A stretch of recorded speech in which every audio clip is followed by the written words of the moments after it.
Nagy szeretettel köszöntjük a kedves nézőket. Önök Viva Natura vagy VNTV-t néznek, ezen belül is más hang szeretett társalgást. Kedves társalgó partnerem a mai nappal Partl Viktória. Szervusz, köszöntöm a nézőket. És érdekes témát fogunk pedzegetni, ugyanis a fényevők lesznek reflektorfényben. Elég sok komment jelent meg ezzel kapcsolatosan egy kisgyerek tragédiája kapcsán. Mi is az a fényevés vagy pránaevés? Hogy illeszkedik bele ez az életünkbe, amikor tudjuk, hogy igazából nem állunk másból, csak energiából és frekvenciákból, és ennek a vakító pulzálását éljük itt meg, és igazából minden, ami fény, az, ami létezésünk alapja, tehát teljesen egyértelmű, hogyha nem anyagszinten gondolkodunk, hanem az aranykor gondolkodását veszük alapul, akár miért tudnánk mi fényt tenni, amikor mi magunk is fények vagyunk. Így van, itt a lényeg, hogy mindenképpen kell, hogy energiát vigyünk be a testünknek, hogy a lényünknek is, hogy működni tudjon. Most milyen energiaforrások állnak rendelkezésre? Az egyik az étel, ami régen tiszta energiaforrás volt, ma nehéz tiszta energiaforrást találni ételből. Másik energiaforrás az a légzés, amivel tudunk energiát bevinni magunknak, éltetni magunkat, és hát meditáció útján is jutunk energiához. Most ugye itt ebben a háromdimenziós valóságban a legelterjedtebb az, hogy étellel nyerünk energiát, egyre többen tudjuk azt, hogy meditációból is nyerhetünk, és hát sajnos elfelejtjük azt, hogy a légzés mennyire fontos. Ugyanúgy egy energiabevitelt talán az egyik legfontosabb, hiszen mindenféle élethelyzetnek megvan a saját légzés mintája is, a legismertebb a stresszes légzés, amikor csak kapkodjuk a levegőt, és olyankor nem is jutunk elég energiához, ugye energiahiányosak vagyunk. Tehát amikor arról beszélünk, hogy valaki fényt teszik, ő is bevisz energiát, csak nem élelem formájába. Ehhez természetesen egy nagyfokú tudatosság kell, hogy ezt az életstílust meg lehessen valósítani, és nem is lehet egyik napról a másikra megtenni. Nem titkoljuk, hogy a beszélgetésünket követően egy filmet fogunk közösen megnézni, ami olyan fényevőkről szól, akik azt vallják viszont, hogy ez egy téves felfogás, hogy mi energiát viszünk a fényevéssel kapcsolatosan magunkban, ugyanis ők azt vallják, hogy mi az univerzumnak sokkal több energiát vagyunk képesek visszagenerálni, hogyha képesek vagyunk a fényt és a szeretet energiát magas frekvencián felfogni. Ez nem teljesen így van. Én most megpróbáltam a filmből idézni, de már... Ott se így van. Ott se így van. Akkor másik filmet néztünk, de nézzük majd meg közösen. Tehát ő azt mondja, hogy a fényevő igazából az univerzumnak táplálja vissza az energiáját, és egy apró dolgot kihagytál, ugyanis én magát a vizet nem tartom ételnek, hanem úgy szintén egyfajta speciális energiaforrásnak, amit ugyanúgy tudok struktúrálni, rendezni, és mivel a víz is maga is képes a fényt elnyelni, ezért a fényevésnek egyik formája lehet például a vízfogyasztása. Igen, azért a vizet fogyasztanak-e fényevők? Mit tudsz ezzel kapcsolatosan? Mert a filmben lévők tudjuk, hogy nem. Nem kell, hogy fogyasszanak, eldönthetik, hogy fogyasztanak vagy nem fogyasztanak. Ugye az a lényeg, hogy amikor valaki áttér a fényevésre, és mégis néha-néha eszik vagy iszik valamit, akkor ő azt mondja, hogy nem azért, hogy a testét táplálja, hanem hogy örömet okozzon magának. Ha olyan társaságban, olyan közegben van, amikor örömmel fogyaszt olyan ételt, amiről tudja, hogy a testének is öröm, akkor megengedi magának néha. Olyan érdekes, mert hogyha meséltél arról, hogy a meditációban is kapunk energiát, és pontosan attól kapok energiát meditációba, ott élem meg azt az örömöt, amit egyébként a földi étel elfogyasztásával nem tudok elérni. Igen. Hát a nyugati típusú világban, ebben az életformában, amit mi is élünk, sokkal nehezebb a fényevést megvalósítani. Most azért hagyj engedjem be a biológus meg a fizikust a műsorban, mert ez a dolgom. Mi van akkor, hogyha azt a tételt is elkezdjük boncolgatni, hogy az emberi test folyamatosan párolog, nem csak meleg időkben, hanem télen is, márpedig ugye a fényevéssel magát a vizet nem tudjuk pótolni a testünkben. Mindent előállít magunknak a testünk, ha valamilyen energiaforrásra rá tudunk csatlakozni. Most, hogyha energetikai szinten nézzük, akkor az egész ott kezdődik, hogy egymástól próbálunk energiát nyerni. Mindenkinek megvan a játszmája, hogy milyen módon szerzi az embertársaitól az energiát. Tehát ez ugye az első lépés, ezt abba kell hagyni, és rá kell arra jönni, hogy az univerzumból is lehet táplálkozni, az egy végtelen forrás. És kicsit magyarázzuk meg, mert Marinén kicsináltad ezzel, hogy a fényből lehet vizet csinálni, szóval, hogyha az az alaptétel, hogy nincs más az univerzumban, mint rezgések, energia, frekvencia, pulzálás és egy nagy információs mező, akkor logikus, hogy maga a víz sem kivétel ez alól, habár ő képes az információt hordozni, de most nem menjünk bele. Tehát, hogyha viszont van egy ilyen magasabb rendező elv, ami létrehozta annak idején az egész létezést, ami egy ige volt, egy hang, egy rezgésről beszélünk, akkor ebben benne van a víz is, és innentől nem anakronizmus, amit te mondasz, hogy a fényevő akár vizet is képes generálni a testében ezzel kapcsolatosan. Így van, és nem arról van szó, hogy aztán ő táplálja az univerzumot, hanem arról van szó, hogy amit befogad energiát, azt utána vissza is tudja tenni, hogy megvalósuljon egyfajta energiakörforgás. Most vita lesz. Nem csak benyeli, hanem... Okay. Ugye azt mondjuk, hogy az univerzum végtelen tágulásához folyamatosan energiára van szüksége. Na most, hogyha ezt a legmagasabb frekvenciát, amit szeretet energiának hívjuk, mi az emberek képesek vagyunk fölfogni, teljes széles spektrumába, és ezt mi képesek vagyunk generálni, sőt többet tudunk adni, mint amennyit fölveszünk, akkor ez az állításom igaz, hogy az univerzumban visszatáplálom azt az energiát, amivel a folyamatos tágulást el tudom érni, mert ha ez nem így lenne... De ha a saját bioenergiáját adja, akkor eléggé fáradt lesz hamar, és összeesik, és rosszul lesz. A bioenergia az megint az anyaghoz kötődik? Nem, ilyen szempontból? Nem. A saját auránkban lévő energiáról beszélek. De van egy felsőbb energia, amit már levontva... Hát erről van szó, hogy azt először be kell tudni fogadni, hogyha utána ki akarjuk sugározni, mindegy, hogy milyen irányba vissza az univerzumba, vagy másoknak, akik... Nem érzek igazán egy anakronizmus, tehát te azt mondod, hogy a szeretetenergiát befogadjuk és kisugározzuk. Okay. De akkor nem én táplálom szeretetenergiával, hanem én is kapom azt az energiát, amit aztán visszasugározok. Tehát ez egy energiakörforgás, és nem arról van szó, hogy én magam táplálom az univerzumot. De az, hogy az univerzum tudjon tágolni, egy energia nyerési állapotra van szükség, mert a táguláshoz egyre nagyobb energia mezőre van szüksége. Most ehhez, meg hogyha elfogadjuk, hogy... hogyne, de ez meg úgy lesz egyre több, hogy egyre több ember lesz erre képes, mert egyelőre a legtöbb ember elnyelni se tudja. Aztán, amikor eljövünk oda arra a szintre, hogy be tudjuk fogadni, de nem sugározzuk vissza, akkor csak elnyeltünk, és a végső állapot az, amikor ki is tudjuk sugározni. Erre mondjuk azt, hogy 7 milliárd emberből, ha 144 000 ember már képes lenne azt az energiát megtermelni és visszasugározni, akkor megoldódnának itt a földi problémák, de hát erre nem vagyunk képesek. Egyre csak energia elnyelőket termelünk. Igen. Tehát az emberiség nagy része arról szól, hogy... Igen, és a Földön is van rengeteg olyan hely, ami már ki lett annyira pusztítva, hogy energetikailag negatív. Hogy értékelted ennek a gyermeknek a halálát? Lehet-e szülő által gyereket fényevésre kényszeríteni? Én ugyanakkor ők normális táplálkozást folytatnak, és a gyereknek meg csak fényt adtak. Én ezt nem tudnám megtenni bocsánat, a gyerekkel. Nem pontosan idéztem. Nem ítélkezek, pontosabban inkább azt mondom, hogy nem ítélkezek, én nem tudnám ezt megtenni egy gyerekkel. Ez egy tudatos életforma, és majd ha felnő, akkor eldönti, hogy ő akar-e ilyen életformát élni, vagy nem. Nagyon fontos dolgot mondtál. Amikor a gyerek el tudja dönteni, tudatosan, hogy ő választja ezt az életformát, akkor abban a pillanatban tud csatlakozni erre az energiamezőre. Amíg csak valaminek a hiányát tudja megélni, akkor egy alacsonyabb energiaszinten... Beszéltél a filmről, ugye ott is tudjuk, hogy ők is elköltöztek a nagyvárosból, mert sokkal könnyebb, ha egyedül laknak maguk, fenntartani az energiaszintüket. Hát azért mondtam az elején, hogy ebben a nyugati típusú világban ezt nehezebb megvalósítani, mert annyi kihívásnak nézünk elébe, és olyan sok energiaszennyezéssel találkozunk nap, mint nap, mert folyamatosan dolgozni kell azon, hogy fenntartsuk az energiát, mert csak akkor lehet ezt az állapotot megvalósítani, ha a belső békénk az folyamatosan megvan.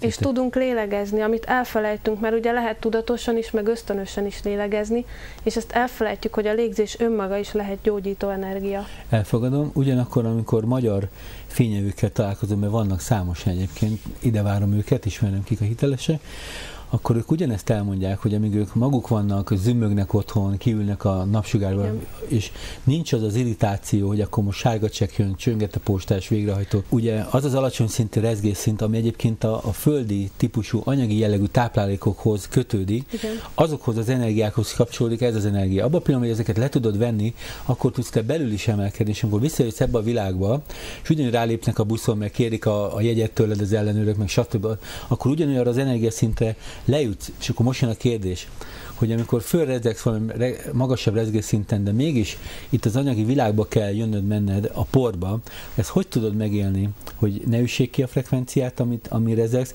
de ugyanakkor ne legyenek problémáid itt az anyagi síkú létezéssel? Most a 24. kombucsa napon pont erről beszéltem az előadásban, hogy körülbelül mikkel kell azzal megküzdeni, hogy az energiaszintünket fönt tudjuk tartani, hogy Mi volt az előadás a címén, mindjárt ezt fogják kérdezni. Tisztalap foltjai. Tisztalap foltjai. Hogy a valódi énünket tudjuk működtetni, és a valódi erőnket, ugye hát ma ez egy kihívás, annyiféle dologgal kell szembenézni, de csak ha az ételről beszélünk, akkor is ugye a tisztát kell választani mindenképpen, és vissza kell arra térni, hogy hallgatni kell arra, hogy mit mond a belső hang, hogy mit kíván a szervezet. Mert az egy külön téma lehetne, hogy milyen típusú lelkiállapotokban melyik típusú étel szolgál pótcselekvésként. Nem nehéz minden pillanatban tudatosnak lenni? Nem, hát ez olyan, mint a piros pirula, ugye, ha ezt egyszer bevettük, akkor onnan nincs visszaút.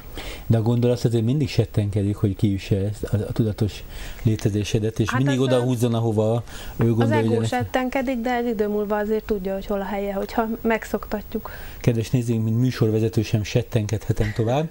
Éppen ezért nézzük meg közösen ezt a filmet. Várom a kommentjeiket, kíváncsi vagyok a véleményükre. Köszönöm, hogy itt voltál. Köszönöm. So, hello Camilla and Akari, how are you doing?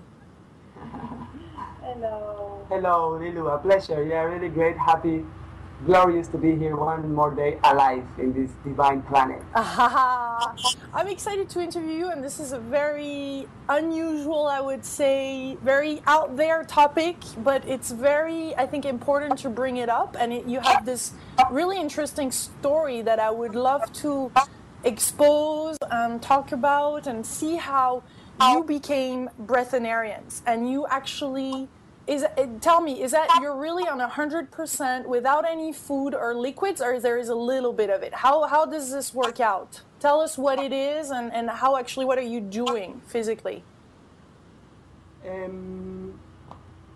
It can be taken in so many levels because it is an infinite source of possibilities, in which when you enter, you have the opportunity to discover and explore other way how you want to for your happiness.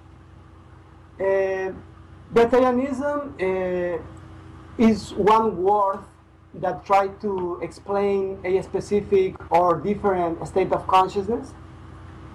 Personally, I feel this state a place in which we have access to the universal source of energy. And in this access, all the resources are in here, so we have the opportunity to explore the life and this experience without attachment of or necessities. Basically, in the topic of the food that we are entering, in our case, we have passed through a different diet from vegetarian to vegan, to raw food, to fruitarians, and then we did a 21-day fasting process that includes 7 days without drinking water, and then 14 days drinking 20% fruit mixed with 80% water. So in this transition, different manifestations of the prana, of the energy, start occurring in both of us, yeah? So you mean in this process your body has evolved to accept this kind of way of living and philosophy?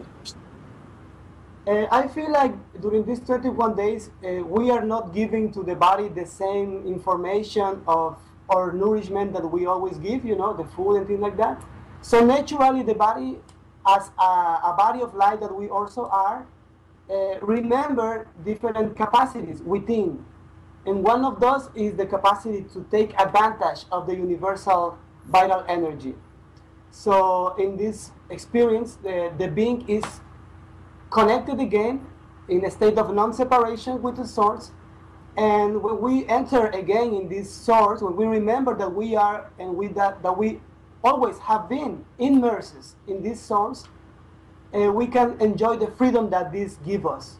One of those freedoms is the capacity to don't need food to be alive, not need liquids to be alive, and a lot of other things. For example, no need to be aged, no need to get old, to get sick.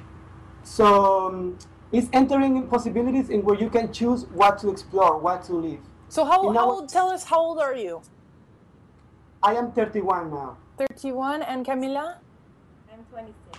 26. And you gave birth to a breatharian child. You had a breatharian pregnancy as well.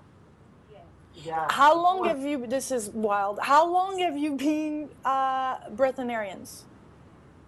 Living in this conscious state since 2008. So Of it's course. been, what, 4 years? Yes. Over 3 years. Almost 4 years in March. In March, it will be 4 years, yeah. And how, and so for yourself, do you actually eat food and drink water at all? Or sometimes a little bit here and there? Sometimes here and then when we feel like enjoy a flavor, but not from the space of eating. Okay. Because eating is a word that contains a lot of charge of information, you know. Eating is related with attachment, with necessities, to replace something, to fill some space, you know. So from this perspective that I'm sharing, we have all these infinite source of energy and resources with us, sustaining our life. And from this company, I feel like we have the freedom to explore the life, explore our senses, but not from the necessity. So this freedom, personally, sometimes I choose to drink a juice when I'm with my friends, or like sharing in a social moment, to don't create separation, to don't create hierarchies, to be one more of the human beings. About eating, I have done it in these 4 years in a few occasions, and also when I felt like it was a good moment to do it. Maybe the experience that we were sharing lead me to that, and I felt that it was good, you know, because how I told you, this is a possibility. We have the possibility to don't need to eat, but also we have the possibility to enjoy a flavor if we want. Yeah. How do you know that for sure, that we can live without foods and breathing? I mean, I know you've experienced it for yourself, but why did you felt so compelled to do that and to deprive yourself of some of the pleasures of life? Because without chocolate, I mean, how are you living without chocolate? Definitely, you can even do that if you remember who you are. I mean, this is not nothing that puts you rules, you know. It's not to create rules or boxes. It's actually to break the box. And to be free from experience at the way how you want. So you can also eat chocolate or anything that you want from this state. But it will be not from the state of necessity or not to cover emotions. You know? So you're freeing yourself from the mind. Yeah, definitely you're freeing yourself from the conditioning of the mind. And you're actually allowing yourself to synchronize with the universe's mind and the universe's thoughts. So how does this feel? Tell us. When you're in this state, are you in the state right now of pure potential, connected to everything? Tell us more. Yes. All the time. It is permanent. It's something that becomes permanent because it's our natural state. It's just remembering who we really are. You know, all this theory that being shared in the planet about that we are beings of light, that we are here experiencing life to expand the universe in co-creation and all that. Yeah, this is this. But it's the really living that in a practical way, not a theory. It's being immersed in that infinite source of possibilities. So it being manifested in infinite ways, and I think that it manifests perfectly for everybody. It adapts because it's our original state. So when you remember that you have come to this planet to experience a life in co-creation with other beings of light, and from this co-creation create joy to expand the universe. I mean, this is for me being a pranic being, a breatharian, to remember who I am, my function in the planet, and create that, explore that. And there's lots to explore. Can you tell us of some of the explorations that you have done since? I mean, we hear of some child that are breatharian even, that are able to have telekinesis experience and move some object. I mean, how old is your child now? Are you experiencing some things with him? Is he eating at all? you want to talk about that? Yeah, our son is a year and 3 months old. Since we don't have the priority to eat, this is not part of our daily routine at all. We're not teaching him or imposing that necessity upon him. Rather, he does breastfeed. So, when we in the morning we breastfeed and I do my affirmations and I breathe, I practice so that I can always allow for this pranic flow to be within me. And I see that now he is accompanying me in this practice, so when we're there sharing those moments together, I'll say my affirmations and also breathe with him, and he will take a moment, he stops and looks at me, and he also starts to breathe. So this has been really amazing to see, because it's something that he has also lived from before conception, even. Mm-hmm.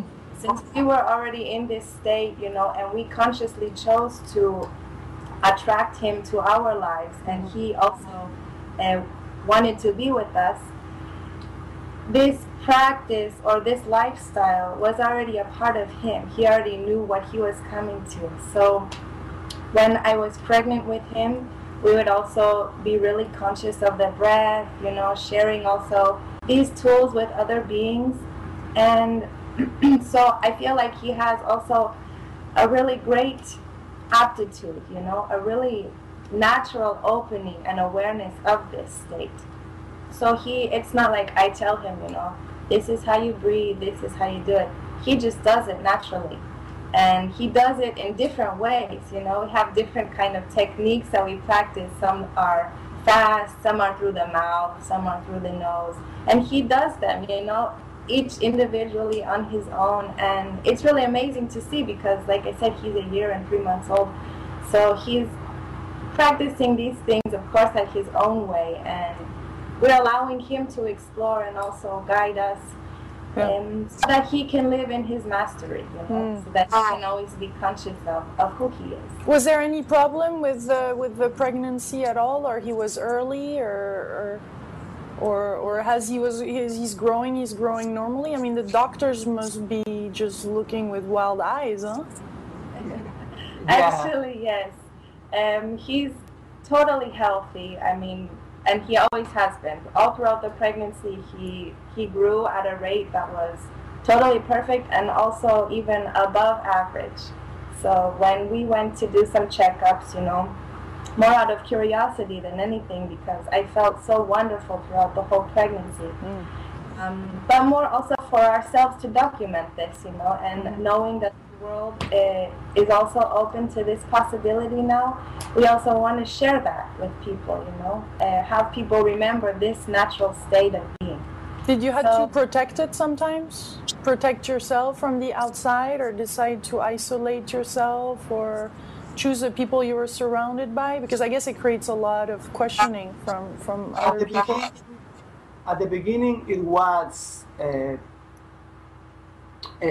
transition, in which people was not open for it, because this is something new also.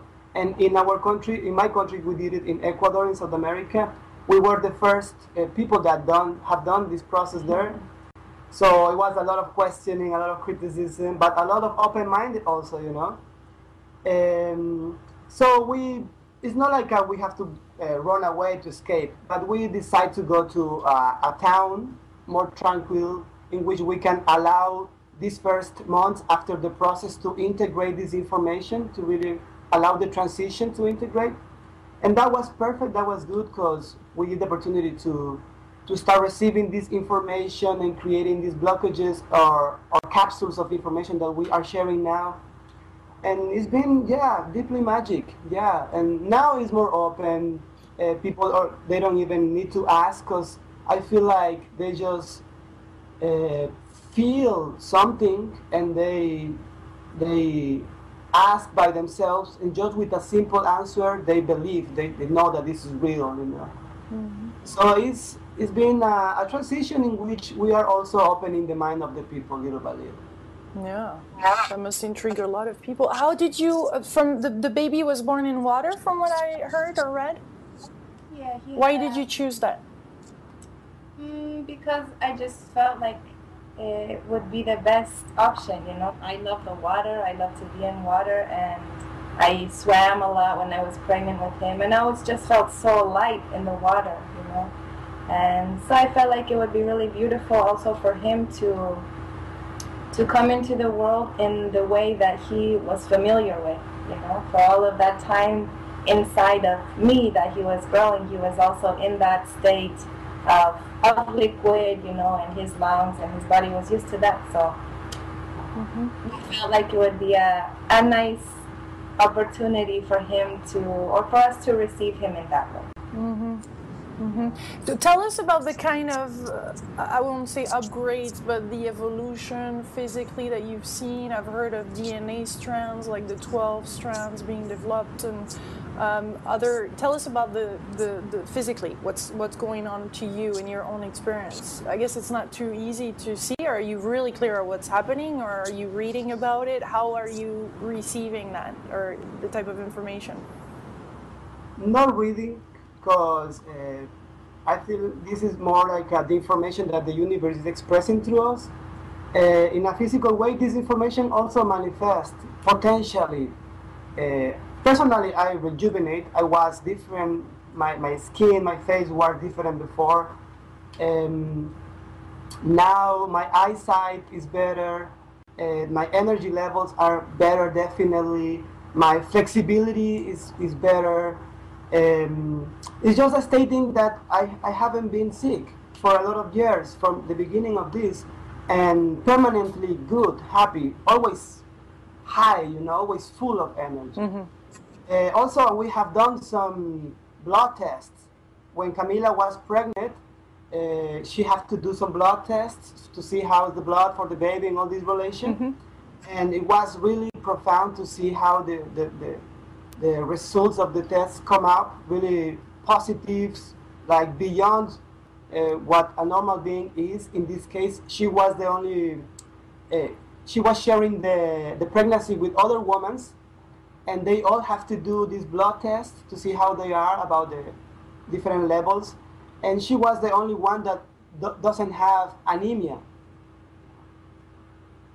Anemia is a sickness that is common in the pregnancy because a lot of energy is going to the baby, so the woman's lost the energy and the nutrients to pass to the baby. But in this case, Camila was the only one that was not with anemia, and she had a blood that was 41, that the doctor told us that is like the maximum that a being can have. And after that, I did also my blood test to see what's going on, because I was like, oh my God, that sounds good, I want to do my blood test. And I do it, and also was really great, the numbers, all positive. And like, you know, there is numbers that says like the perspective of what should be between these numbers, and we were beyond that. And actually we have here, you want to, we can share those numbers with you. Maybe there are medicals that will hear this interview, they can. Please do. Well, this is from my pregnancy, you know, so this was in the 4th month of the pregnancy. And for an average woman, the hematocrit and the hemoglobin, those are like the two, I guess, aspects that measure the iron and sort of energy and the retention of energy in the body, you know, through the blood and the cells. So in the hematocrit, I had 41%, which is right in the perfect numbers for a woman, for an average woman. So that's a woman who's not pregnant even. Usually when you're pregnant, they say that those numbers are supposed to drop because the baby, you know, you're giving so much of your vital energy to the baby and the iron and the minerals and all of that. So in my case, this number maintained. I repeated the test again at 8 months, and the number was the same. So I never had any drop or any fluctuation in that, and also my energy level until the end was so amazing. You know, I love to dance, I love to be active. I did a lot of yoga and walking and movement during my pregnancy because the way that I like to live also. Yeah. So that was part of your routine. And what else were you, how do you get the pranic energy? Is there some repetitive things that you both do and that you particularly did during the pregnancy? Do you get it from the sunlight, from the air, from, how does this work? I think it works in a different way for everyone, and it evolutions constantly. For example, at the beginning, when I started this path 4 years ago, I thought that I was receiving the nourishment from the prana, from the earth, from the universe, from the sun, for all the sources that sustains our present. Yeah, but it's constant evolution. So now I feel that we are the nourishment of the universe. Because I remember that our function in the universe, in the planet, is to create joy, create happiness as a co-creators. And this happiness is like a energy signal that expands the universe. You know, like a traveling and expanding the universe and contracting and expanding. So now I feel that I am the nourishment of the universe, instead of thinking that the universe is my nourishment. So it's constant evolution, yeah? Mm-hmm. Beautiful. How do you put that in practice? Through the joy. I mean that we all are here to expand the universe, and that powerful tool that we have is our happiness. Every time that we are happy, we are sending these messages and is expanding the universe. Sometimes these messages contain desires, and the universe responds to those desires, bringing new resources to create new manifestations of happiness. And then another signal of happiness and more expansion, and then another response from the universe, more resources to create more happiness. And we are constantly receiving resources and creating happiness and sending messages. So we are expanding the universe. And this is really simple. I mean, we are now doing it. Just through this talk, through this conversation, we are creating an energy between us now. An essence of energy that people can feel it, you know? And this is happiness. And this is what we are expanding the universe now. There is different levels of alegría, of joy. There is all the way to ecstasy, orgasm, kundalini. Is that a big part of how you get pumped up here? Definitely, all those theories, theories of illumination, yeah, it manifests through this, because you know the kundalini is just remember the flow of the energy within us and create a state in which there is no blockages anymore. So this is also the same, because here is no blockages, because the life is flowing permanently and expressing permanently in infinite ways, and it's feelable. I mean, for me, I feel permanently happiness, and that for me is like the stamp that says, yeah, this is working, you know. How do you work out the challenges? How do you work out those blockages? How do you go through to go back into a state of happiness, so we can learn from that in our own life? And I'm not doing this video to encourage people to be breatharian. I really am about sharing the information. I believe it's not for everybody. Not everybody is ready. And I'm really glad that we can share this information, but by no means, you know, I want to be responsible also in this conversation. But tell us, like, what we can apply in our own life. How do you go through those blockages and recreate the joy? Perfect. I think that a easy way that we have to start stopping those cycles of thoughts in the mind and those that create blockages in emotional way also is giving us the opportunity to be in the present. Mm-hmm. The present gives us the opportunity that from this moment we can start creating something new. A good way to be in the present and to feel that space in which you can start creating something new is to the breath, to the conscious breathing. The conscious breathing gives us the opportunity to quiet our mind, to reach a state in which we are just pure energy, and from that pure energy of creation we can really focus our attention in something that we want to do to create the life that we want. So for example, people can do, starting to this practice, for example, 21 breaths. for example, we can do now, if you want, we can share, is about... Yeah, and I know that there is also a video of you on YouTube, so people will search and find you, and I can put the link also to that, so they have that full-on video. But yeah, let's start it, so that we get a feel for it. Sure. Yeah, perfect. So you put yourself comfortable. You can do this in any place, in any moment. It's just a time for you to breathe and to be present in the breath and to feel the energy that flows in that moment. So we're gonna do 21 breathings. We're gonna do 7 breaths, inhaling and exhaling through the nose. Then 7 breaths, inhaling through the nose and exhaling through the mouth. And then 7 breaths, inhaling and exhaling through the mouth. Yeah? Okay. Let's do it. 3, 2, 1. So how do we start now? You have to restate each time. Through the nose. First, we're going to start 7 breaths through the nose now.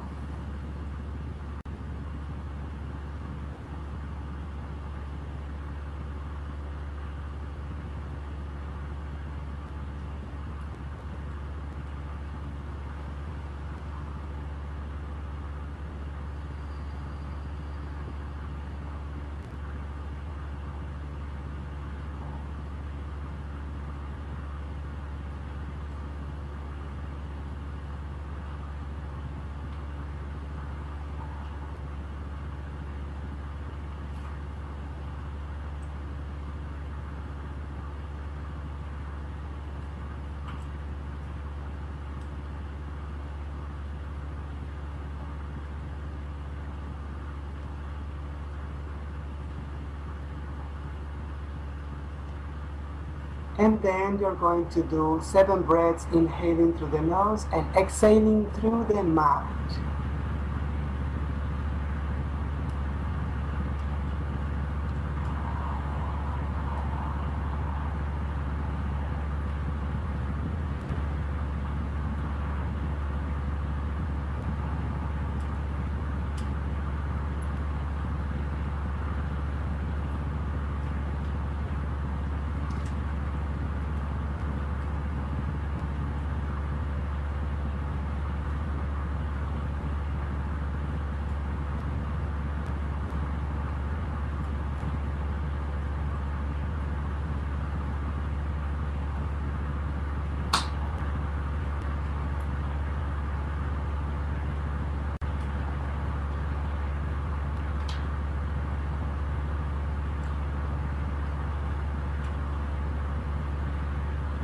And then we're going to do 7 breaths, inhaling and exhaling through the mouth.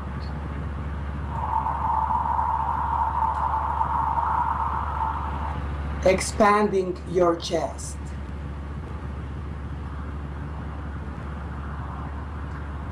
Allowing the air to occupy your body with every breath.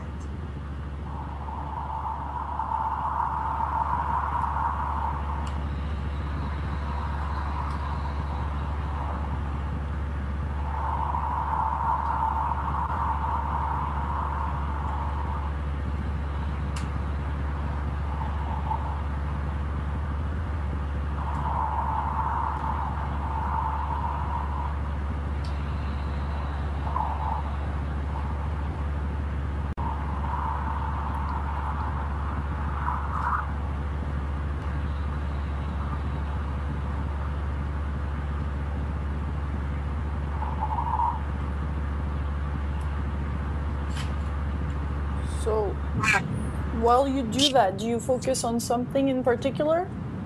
Or do you just, you're in the present moment? Or do you think and feel of the prana? Or do you, where are you at? I know we have running minds. I know you guys have practiced this for a while, but bear with us.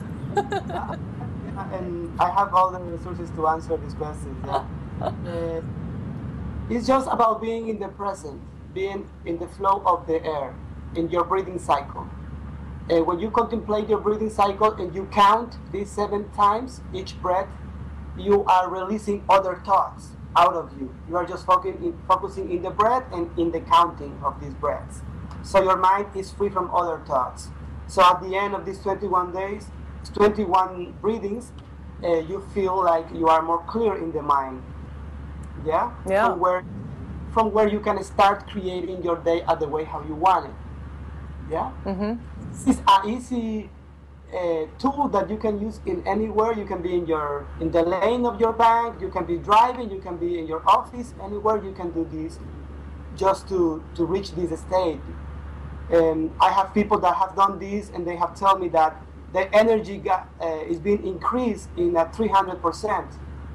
Other people that just naturally through this practice they have to start noticing that the hunger or the energy is more stable, so the hunger is not too present anymore. So it can manifest in many levels. It's allowing just the way how it has to manifest within you. Mm-hmm. And this is an easy tool that you can use in any moment, but also we have other tools that are more like precise breathing sessions that leads the people to deeper states of consciousness in which we can reprogram our DNA, we can also reprogram memories and our neuronal net, and from this reprogrammation we can share this information in our cells to create a relation between our mind and our cells, and in this way create our physical body in a perfect way, for perfect health. It's like a science that we are practicing or discovering through this. It's like our inner science to influence in the matter that we are through the consciousness of our power of thoughts. How do you feel? What do you think is where's the heart in all this? The openness of the heart and the love. Where is it? What is its role in all of this? If there is a role of the heart, I mean not the physical heart. It's the role of the consciousness. It's all about consciousness here. I think that this state is deeply related with our spirit, because this is a spiritual way of nourishment or a spiritual way of allowing the universe to express to this physical body. So the body is just a reflection of that. We are all the time expressing this from the consciousness, from the soul. I'm looking to your eyes and I'm looking your soul. What you're looking to me is my soul. There is nothing before this conversation. It's just soul to soul. And this is like what it is, this, to be able to express, to live from the consciousness, from the soul. Mm-hmm. So could we say that living in light or from light, within light, and being conscious living in that way is the next level of love? It's definitely living on love. It's definitely living on love. It's the same. Yeah, I mean, this energy that we call in prana, or the people call chi, in the Bible that's called the breath of God, is love. So it's divine light. If we are talking about this, for me, I feel love when I'm in this state. So it's love. Beautiful. Well, I enjoyed this so much. Is there something else that you feel that you want to talk about or share or say that is part of this conversation that maybe I haven't asked you about or that you haven't mentioned? Yeah, we can go to infinite topics. What do you feel, ma'am? I would love to clarify also how you said before, you don't want people to feel like you're pushing the breatharianism upon them, or like influencing in them in any way. I just want to clarify that this state does not only mean that you focus on the aspect of food.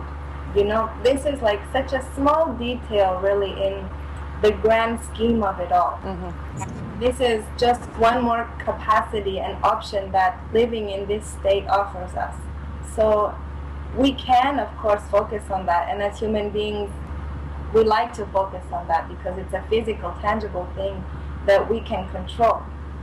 But this isn't all of it, the food element is just a small aspect, and really this state unleashes unlimited capacities within the being. The capacity to be connected telepathically, to live from the heart, to close down the mind and the mundane thoughts that become repetitive and create a cycle, and really allow ourselves to live in the current of the universe, in the flow of love. So this is what this living on love and living in the pranic state is really about, for me personally, you know. And I think that it's a really important thing to clarify so that thank you. people recognize that it is something for everyone, that you don't have to stop eating to live in this state. So then we don't call it breathanarian. How would you call it then? I feel like this is now living from love, you know, as simple as that. As simple and as complex as that. Still, I mean, if we go to the word breatharian, is a word that means about breathing, conscious breathing. Yeah, a specific translation is related with the conscious breathing. And in certain way, yeah, beyond you eat or not, if you are conscious of your breath and the energy that flows within, you are a breatharian, because you are conscious of the breath, of the energy that is flowing permanently. And so it's like just words to try to describe something. Yeah, then we try to put it in a box again. Exactly. Right. We try to label it, and then we stop the flow. Yeah. Such is the human mind, you know. So this is about maybe allowing ourselves to not be so human, but rather be our spirits, you know, and live from that spirit, live from the universe's spirit, and recognize that that is who we are. That we came to this physical manifestation to also explore and enjoy the diversity and explore love on this level. That we are infinite human, infinite universal souls, and that we have the capacity to live from that consciousness. I'm definitely, I mean, thank you for this big reminder. I'm just going to take those 21 breaths and do it here and there throughout the day. Even if I do it once, I feel it can make a huge impact. I can feel it. Especially the one through the mouth, open mouth. Oh, that one was very powerful. That's not one we usually do, and I feel it's a big add-on. But I'm going to eat chocolate and lots of goodies because I'm French and I love it. But I really love the, you know, thank you for your openness and daring. I mean, to be courageous, you know, to do this for yourself because you were called to do this, and I'm really excited to be again reminded of the importance of breath and being present and living consciously. So thank you. I know this topic was way further, but there is, you know, so much each of us is ready to take in and to apply. But I really enjoy your presence and just the ease of the communication and our connection, and really thank you very much. Even through Skype, I can feel your presence, and I really appreciate that. Thank you for inviting us. Beautiful moment and experience with you, to see your smile, to see your joy also for us. This is co-creation. Yeah. This is expansion, and this is all what we and a big shout out to Carolina that connected us. I want to thank her for this new connection, and you're around San Francisco area, aren't you? We are. Yeah. All right. So possibly we'll meet, or if you come to Europe, let me know. In Europe, in France, we're gonna be the 15th of July. Perfect. And then we're going to start a tour around those countries to share the 8-day breatharian transition process. Then we'll meet in person then. Let me know of your dates. We will. Thank you. Much love. More love for you and everybody also. Everybody around the world watching. Ecuador is probably watching too, your own country. For real.